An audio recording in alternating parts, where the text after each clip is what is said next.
Hey, this is Adam Torres, and I'm here to tell you that it has never been easier to start your very own podcast. At Mission Matters, our goal is to amplify stories that matter. That means we want to help you start your podcast because your story matters. We can do this in 3 different ways. 1, join our podcast school and take a free or paid course. 2, visit our resources page where we've already figured out what you need, such as where to host your podcast. Or 3, heck, we can even do everything for you through our podcast agency, including editing for cheaper than you can do in-house. Oh, and no contracts, service is month to month. Get started by heading over to missionmatters.com and click on Start a Podcast. All right, now let's get into the show. Hey, I'd like to welcome you to another episode of the Mission Matters Money Podcast, your source for all things money. My name is Adam Torres. You can follow me on Instagram at AskAdamTorres. Keep up with my book releases, book tour schedule, signings, all that other good stuff. Always love to connect with you there. And as always, if you'd like to apply to become a co-author of one of my upcoming books, just head on over to the website, missionmatters.com, and click on Become an Author to apply. All right, today I have Ryan Sterling on the line. He's founder and head wealth coach over at Future You Wealth. Ryan, welcome to the show. Thanks so much for having me. I appreciate it.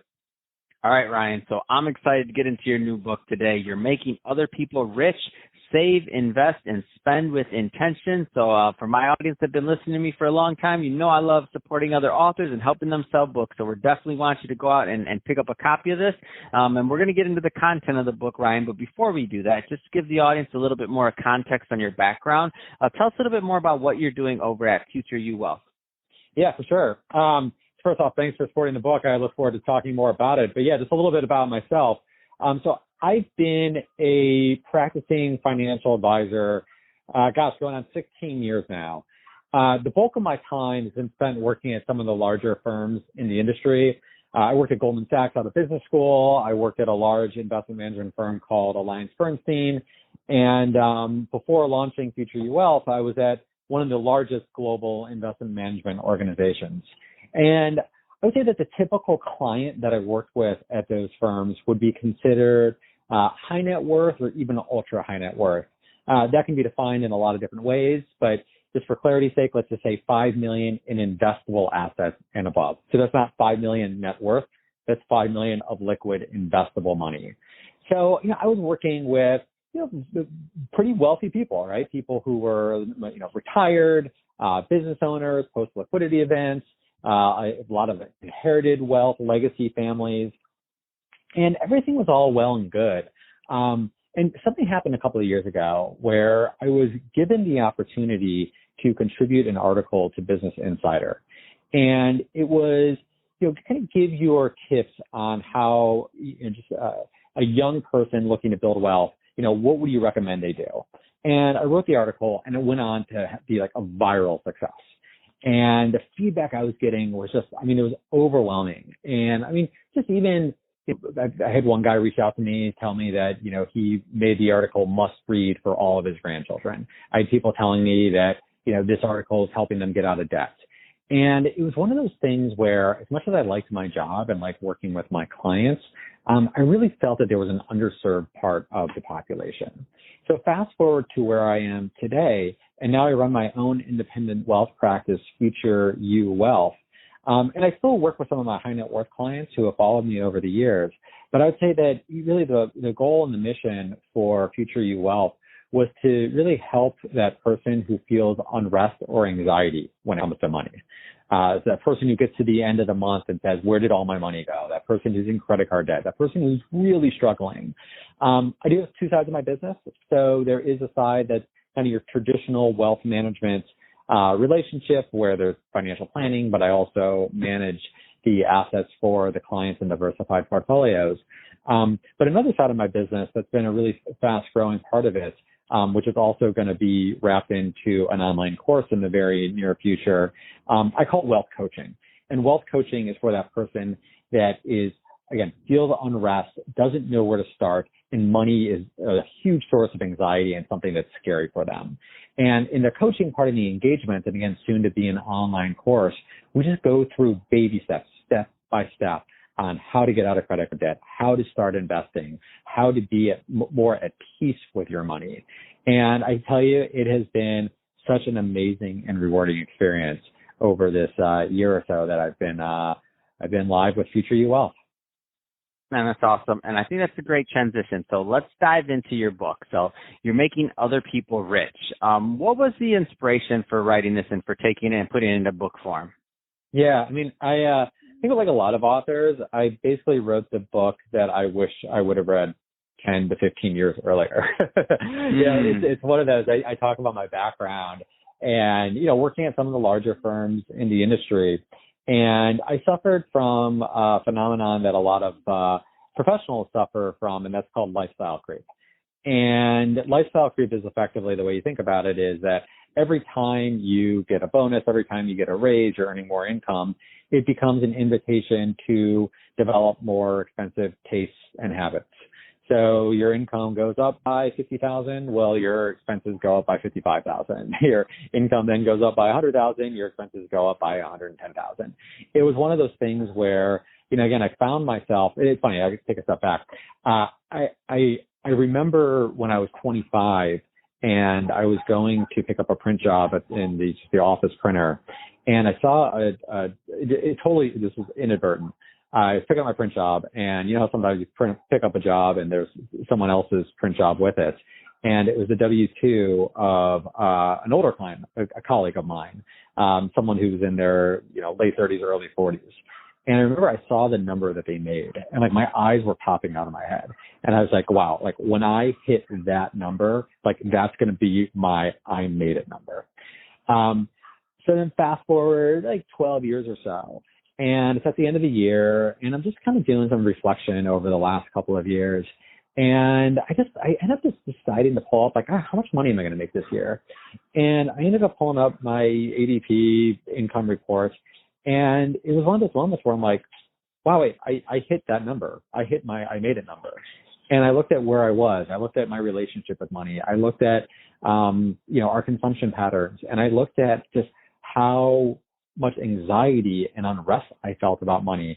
And it was one of those things where I'm in the money business, right? Number one. But then number two is I'm making a really high income.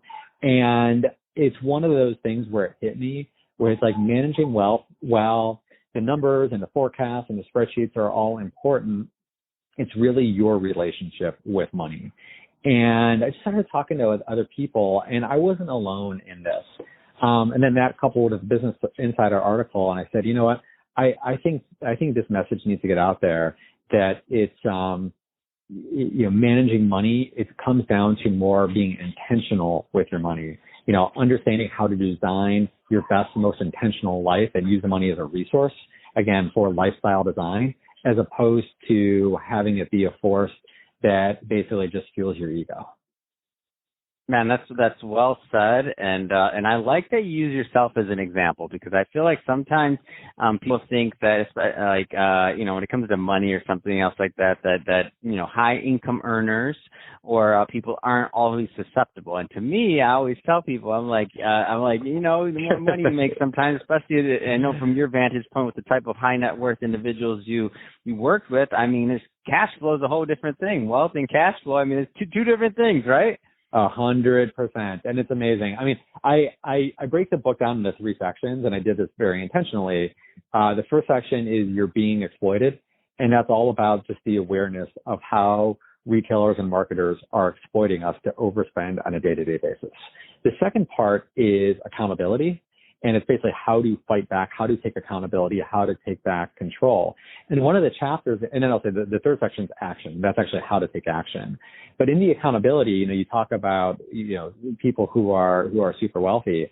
One of the chapters is on attachments, and about the attachments that we have in our day-to-day life, our attachment to identity, career, stuff, significance, fairness, whatever it may be.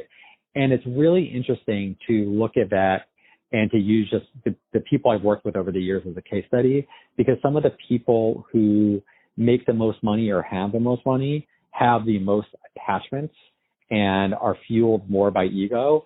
And that's where they're almost, I call them, they're trapped in a prison of their own creation. They're owned by their attachments. They're owned by their stuff. They're owned by what they want you to think about them. And it's one of those things where again, going through this book and really diving into it and using myself as a case study, I realized that, while money is a really important resource and I want to earn more money, I want to make more money, like, make no mistake about it. It's also, how do I use it, not as just a tool, again, to show off my worth to society, but how do I use it to design my best life? And ultimately going through and asking the question, and this is in the book, what do I want? What do I want out of life, but give two constraints? It can't be more money and it can't be more stuff. So when you ask that question, what do I want? It really comes down to, wanting better relationships, wanting more adventure, wanting more personal growth. When you give those constraints and you really break it down to the wants that are going to make you fulfilled, it really has nothing to do with money at the end of the day. No, I think it's a big deal and a big message. And I know in the back of the book, so you have some accountability exercises or guides, as you call them. Tell us a little bit more about those, because what I see your book as is I don't see it as like even though it's digestible, it's not like written for like the scientists, and so people, it's very accessible. Like you break it down really well. But I think it also serves that manual function. Like, this is a book that you're going to refer back to like many times on your journey. So tell us a little bit more about these guides. Yeah, for sure. So it's one of those where, when I was writing the book, I was thinking there's definitely, especially on the awareness and accountability sections, it definitely felt a little self-helpy. And I don't mean that in a bad way. It's intentionally kind of supposed to be somewhat of a self-help book, because again, it's all about developing a better relationship with money. Mm-hmm. But for me, and this is my personal bias, I am someone where, and I see this with those self-help seminars and the books and the clinics, like whatever you want to call it. And you feel really good. You feel really excited. You feel a whole sense of clarity. And then 2 weeks later, you're back to exactly where you were. And I know I've been that person. And I can tell you, for me personally, I've become someone where if something inspires me, if something gets me excited, I have to take action.